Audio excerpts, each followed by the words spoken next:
So for the seated hamstring curl, we are going to go through the execution absolutely, but I want to spend a little bit more time talking about the setup because as I'm saying this, it's not just for this exercise, but for all exercises, if you get your setup right, the execution is a lot more intuitive.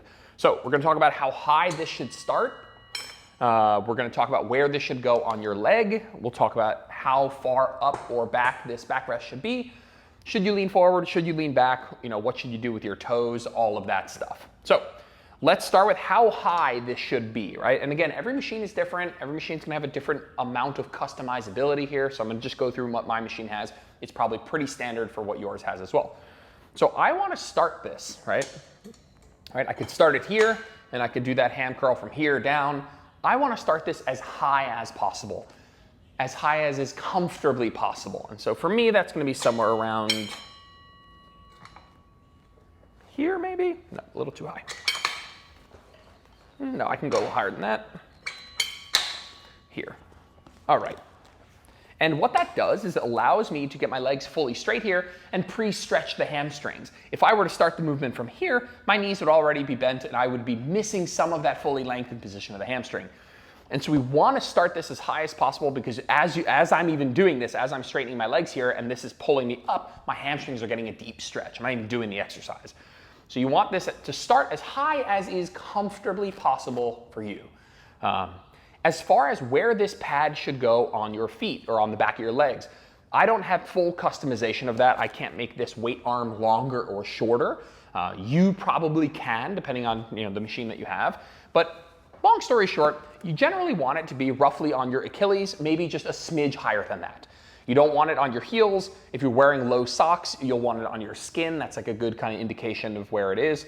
And for me, just visually, you can tell this is a good spot for me. I'm right around my Achilles, maybe just a hair higher. And you'll know you're in a good spot.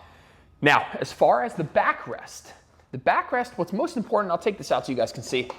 The point of the backrest is to set up such that my knee joint is in line with the pivot point of the machine.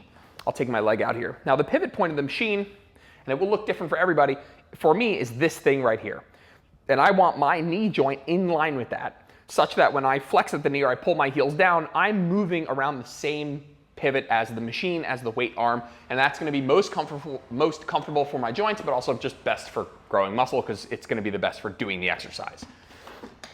And so what you wanna do is, let me get my legs back, is set up the backrest, right? Such that that's where you are, right? And so for me, that's roughly right here. If I move the seat forward more, it's gonna just push my whole body forward. If I move this back, then at some point I'll be able to kind of move my knees back. And so you wanna line up such that your knee joint is in line with this pivot point. And I will say, identifying your knee joint, it's not the end of your kneecap here. It's not like you wanna line up the kneecap with this pivot point. It's probably like an inch inward, somewhere around here. And so it doesn't need to be absolutely perfect, and I'm happy to take a look for you, when you send a form video. You just don't want to be so far in front of that or so far behind that. And kind of luckily, a safety mechanism for doing that is it's going to feel super awkward if you do that. Now, depending on what machine you have, you'll have a pad that can lock your legs into place. You might have handles here. We're going to talk about that. What I'll tell you is the more stable you are in terms of pushing this down into your legs, the better. And so I want this part to be as tight as comfortable, or as tight as comfortable. And I'm gonna get it really tight. And what that's gonna do is gonna stop my legs from elevating up during the movement. I want them locked down such that the only thing I'm doing is bending at the knee, all right? So I want this really, really tight. Now, what else? Should you lean forward or should you lean back? Now, there's a lot of debate about this. There is some biomechanical things in terms of lengthening the hamstring a bit more if you lean forward. What I care about more than anything, I swear what I care about most is that you are comfortable. And if you take the handles and you push yourself back against the backrest and you're doing it like this and you feel super stable, super strong, your butt's not rounding out of the seat, you're not arching your back on every rep, you feel very locked in, that's awesome. Keep doing it that way.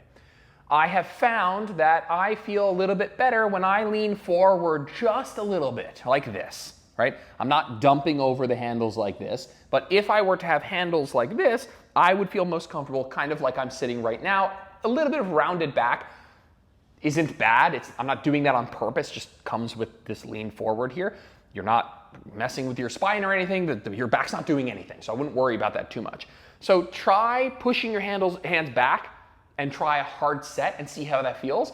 And try pushing your lower back into the bench and leaning forward a little bit. And for me in this machine, I tend to sit just like this with my hands on the handles like this, but these are really for the leg extension. Normally you'd have handles here, and see what feels most comfortable for you. But I suspect a slight lean forward is gonna be most comfortable for most people. It also, people are gonna say, oh, it lengthens the hamstrings more. Yeah, it technically does, but practically it's not a big deal. This is mostly a comfort thing, so don't let that take over your decision making. Now, we're set up correctly. I don't want you to do